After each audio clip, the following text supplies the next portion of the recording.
Pemerintah menetapkan alokasi anggaran program makan bergizi gratis di RAPBN 2025 sebesar 71 triliun rupiah. Tim gugus tugas sinkronisasi Prabowo Gibran menyebut angka 71 triliun cukup untuk memenuhi program andalan Prabowo itu di tahun pertamanya. Apa saja yang harus diwanti-wanti pemerintahan baru untuk memastikan anggaran dan program itu tepat sasaran? Lengkapnya dalam ulasan Istana bersama jurnalis Kompas TV Friska Clarissa.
Bagi keuangan negara dan tidak menyisakan celah korupsi ke depannya. Lengkapnya dalam ulasan Istana bersama saya, Friska Clarissa. Pemerintah menetapkan alokasi anggaran program makanan bergizi gratis di rancangan APBN 2025 sebesar 71 triliun rupiah. Menko Perekonomian Erlangga Hartarto menyatakan pemerintah dan tim Prabowo Gibran telah sama-sama sepakat dengan besaran APBN 2025 yang saat ini telah masuk dalam pembahasan di DPR. Nah, pada prinsipnya beliau telah memahami dan menyetujui hal yang kemarin dibahas di dalam rapat, termasuk salah satunya terkait dengan dukungan terhadap program-program yang menjadi program unggulan, dan salah satunya tentu program bergizi gratis yang sudah dialokasikan di dalam anggaran RAPBN 2025 sebesar 71 triliun, dan tentu ada skala prioritas dan hal teknis lainnya nanti tentu akan disampaikan oleh Bu Menteri Keuangan.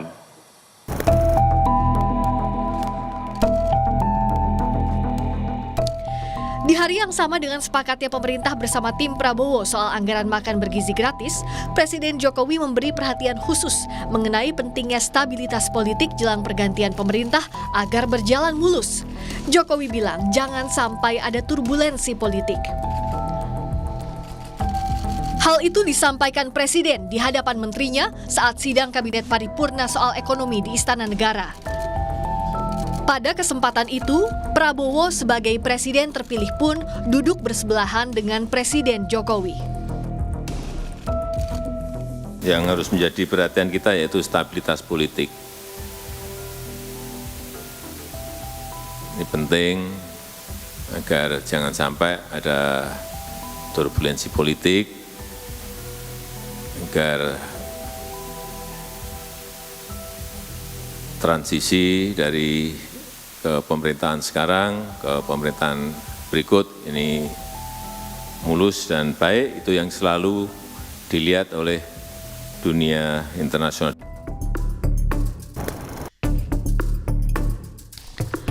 Wakil Ketua TKN Prabowo Gibran Silvester Matutina menyebut data penerima makan bergizi gratis masih dikumpulkan dan harus dirancang secara matang untuk pengawasannya.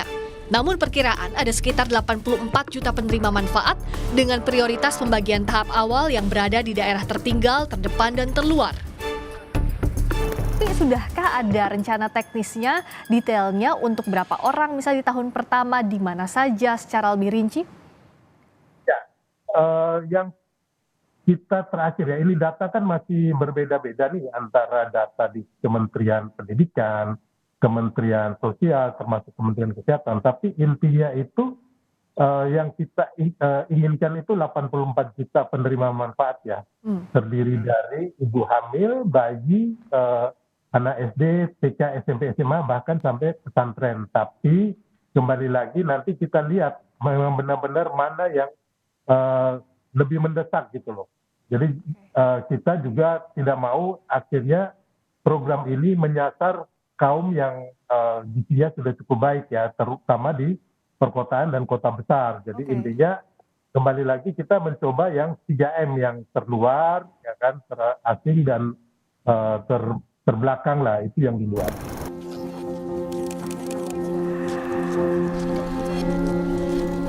Pertanyaan yang kemudian muncul, bagaimana keuangan negara di tengah masih banyak program prioritas pemerintah lainnya yang juga menelan dana besar.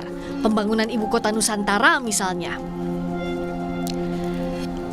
Lembaga Riset Independen Institute for Development of Economics and Finance atau INDEF mewanti-wanti, maksimalisasi defisit seperti yang dilakukan pemerintah saat ini dapat berisiko terhadap bertambahnya akumulasi utang negara. Selain itu, pembentukan badan atau kementerian lembaga butuh waktu tak sebentar dan dikhawatirkan pula alokasi 71 triliun rupiah tidak habis terserap di 2025. Ingin maksimalisasi defisit ya dari PDB. Tapi resikonya nanti akumulasi daripada utang kita totalnya itu akan bertambah. Karena di tahun 2024 kita sudah berhasil di bawah 2,3% PDB, which is defisitnya itu sekitar 37-38%. Jadi kalau kita lebarkan defisitnya ke 2,82, maka total akumulasi utangnya itu yang akan menambah. Jadi ada risiko memang. Tentu saja yang saya kira mungkin secara teknis perlu dipikirkan bagi pemerintahan baru, pembentukan badan ataupun kementerian lembaga baru itu membutuhkan waktu yang tidak sebentar ya, melihat pengalaman dari dulu ada Menko Maritim Invest, ada kementerian yang lain, itu butuh waktu sekitar 6 bulan lah begitu. Jadi saya khawatir bahwa alokasi sebesar 71 triliun tidak akan habis ya di tahun 2025. Pemerintahan Prabowo Gibran harus memastikan anggaran program makan bergizi gratis sampai tepat sasaran kepada masyarakat yang membutuhkan.